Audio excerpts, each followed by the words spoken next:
આકાશવાણી ભુજ સમાચાર આશુતોષ અંતાણી વાંચે છે. નમસ્કાર. કેન્દ્રીય ગૃહમંત્રી અમિત શાહે ગઈકાલે જણાવ્યું હતું કે નરેન્દ્ર મોદી સરકાર આતંકવાદીઓ ઉપર કડક કાર્યવાહી કરીને એક ઉદાહરણ પ્રસ્થાપિત કરવા પ્રતિબદ્ધ છે. નવી દિલ્હીમાં એક ઉચ્ચ સ્તરીય બેઠકની અધ્યક્ષતા કરતા તેમણે તમામ સુરક્ષા એજન્સીઓને મિશન મોડમાં કામ કરવા અને સંકલિત રીતે ઝડપી પ્રતિસાદ આપવા નિર્દેશ આપ્યો હતો. તેમણે કહ્યું હતું કે જમ્મુ અને કાશ્મીરમાં આતંકવાદ સામેની લડાઈ તેના નિર્ણાયક તબક્કામાં છે. સમગ્ર દેશમાં ગુજરાત રાજ્ય પવન ઉર્જા ક્ષેત્રે પ્રથમ ક્રમે આવ્યું છે. તે બદલ ગુજરાત રાજ્યને પ્રતિષ્ઠિત એવોર્ડ અર્પણ કરવામાં આવ્યો છે. ભારત સરકારના નવીનીકરણીય ઉર્જા મંત્રાલયે વૈશ્વિક પવન ઉર્જા દિવસ નિમિત્તે પવન ઉર્જા ક્ષેત્રે ગુજરાતને માન્યતા આપી છે અને સમગ્ર દેશમાં આ ક્ષેત્રે ગુજરાત પ્રથમ સ્થાને છે.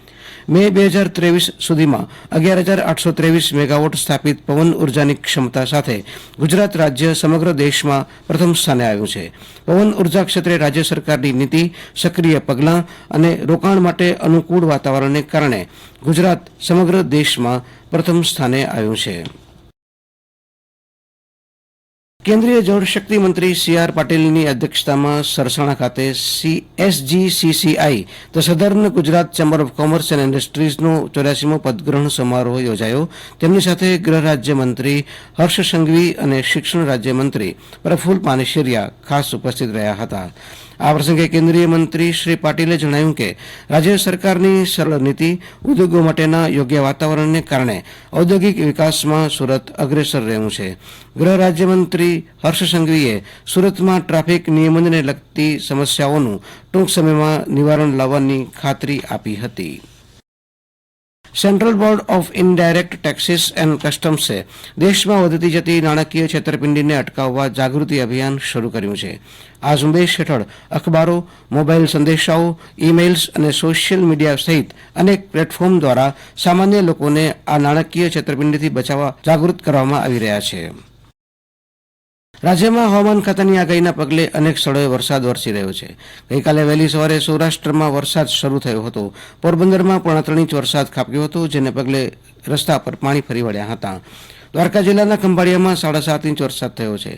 ધોધમાર વરસાદના પગલે જનજીવન પ્રભાવિત થયું. જળાશયોમાં નવા નીર આવ્યા છે.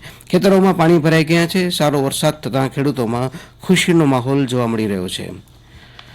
કચ્છ જિલ્લામાં પણ ગઈકાલે મેઘરાજાએ હેત વરસાવ્યું હતું. પશ્ચિમ કચ્છના નખત્રાણા, લખપત, ભુજ, માંડવી, મુન્દ્રા અને અંજાર તાલુકામાં સામાન્ય ઝાપટાથી લઈ 1.5 ઇંચ વરસાદ થયો હતો. જેઠ મહિનાના શુકનવંતા વરસાદથી ખેડૂતો સહિત લોકોમાં આનંદની લાગણી વ્યાપી છે. હવામાન વિભાગ દ્વારા આગામી 3 દિવસ સુધી જિલ્લામાં હળવાથી ભારે વરસાદ થવાની સંભાવના વ્યક્ત કરવામાં આવી છે. આજે સમગ્ર દેશ અને રાજ્યની સાથે કચ્છ જિલ્લામાં પણ ઈદ ઉલ અઝહા બકરી ઈદની ઉજવણી કરવામાં આવી રહી છે. બકરી ઈદ સાથે કુરબાનીની ગાથા સંકળાયેલી છે. આજે ભુજમાં હમીરસર કિનારે મુખ્ય ઈદગાહ ખાતે ઈદ નમાઝ અદા કરવામાં આવશે.